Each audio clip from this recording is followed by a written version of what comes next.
পিংলার বিধায়ক কার্যালয়ের জাঁকজমকপূর্ণ উদ্বোধন। পিংলার বিধানসভায় মহা সমারোহে উদ্বোধন হলো নবনির্মিত বিধায়ক কার্যালয়ের। এই অনুষ্ঠানে উপস্থিত ছিলেন এক ঝাঁক জনপ্রতিনিধি, প্রশাসনিক আধিকারিক এবং হাজার হাজার কর্মী সমর্থক।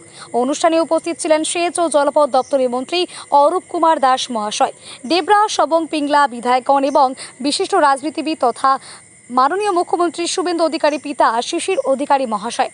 এছাড়াও উপস্থিত ছিলেন জেলার পুলিশ সুপার, অতিরিক্ত পুলিশ সুপার, খড়গপুর লোকাল থানার ওসি, পিংলা থানার ওসি, পিংলার বিডিও সহ বিভিন্ন সরকারি দপ্তরের বহু আধিকারিক। হাজার হাজার কর্মী সমর্থকদের উপস্থিতিতে উৎসবমুখর পরিবেশে সম্পন্ন হয় বিধায়ক কার্যালয়ের দ্বার উদ্ঘাটন অনুষ্ঠান।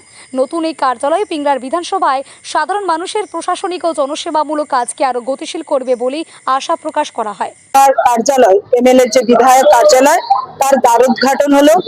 এখানে উপস্থিত ছিলেন, দ্বার উদ্ঘাটন করলেন আমাদের সম্মানীয় মুখ্যমন্ত্রী শুভেন্দু অধিকারী মহাশয়ের পিতা সম্মানীয় শিশির অধিকারী মহাশয়, প্রাক্তন কেন্দ্রীয় মন্ত্রী, এবং উপস্থিত ছিলেন সেই সঙ্গে আমাদের অরূপ কুমার দাস মহাশয়, সেচ মন্ত্রী, এবং সেই সঙ্গে সঙ্গে উপস্থিত ছিলেন আমাদের দেবরার এমএলএ বিধায়ক সুভাষিস মহাশয়, সবঙ্গের বিধায়ক অমল পণ্ডা মহাশয়, এবং আরো অন্যান্য এসপি ম্যাডামও ছিলেন আমাদের পশ্চিম মেদিনীপুরের।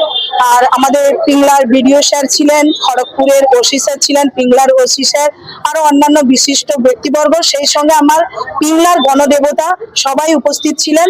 যেখান থেকে আগামী দিনে আমরা এই পিংলার গণদেবতার যে কার্যক্রম, মানুষের যে সহযোগিতা, প্রশাসনিক যে সহযোগিতা, সেই সহযোগিতা এই পিংলার বিধায়ক কার্যালয় থেকে শুরু হবে। তার আজকের সেই শুভ সূচনা হলো।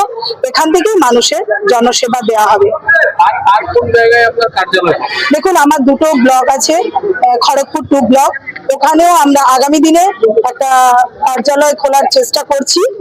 ফার্স্ট আমরা এখানে শুরু করলাম এবং আগামী দিনে আমরা খড়গপুর 2 ব্লকেও আমরা একটা এই বিধায়ক কার্যালয় উদ্বোধন করব, যাতে করে মানুষের পরিষেবা দেওয়ার সুবিধা হয়। কারণ খড়গপুর থেকে এত দূর আসতে অনেকেরই সমস্যা হবে, যে কারণে আমরা বিকল্প আর একটা কার্যালয়ের ব্যবস্থা করব।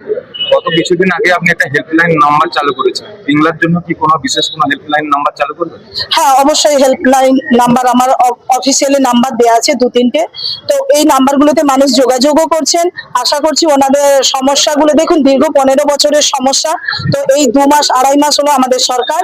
আশা রাখছি মানুষের পাশে আমরা দাঁড়াতে পারবো এবং আমাদের শুভেন্দু অধিকারী মহাশয় মুখ্যমন্ত্রীর হাত ধরে আমরা এই পিংলা এবং সেই সঙ্গে সঙ্গে সারা পশ্চিমবাংলা আমরা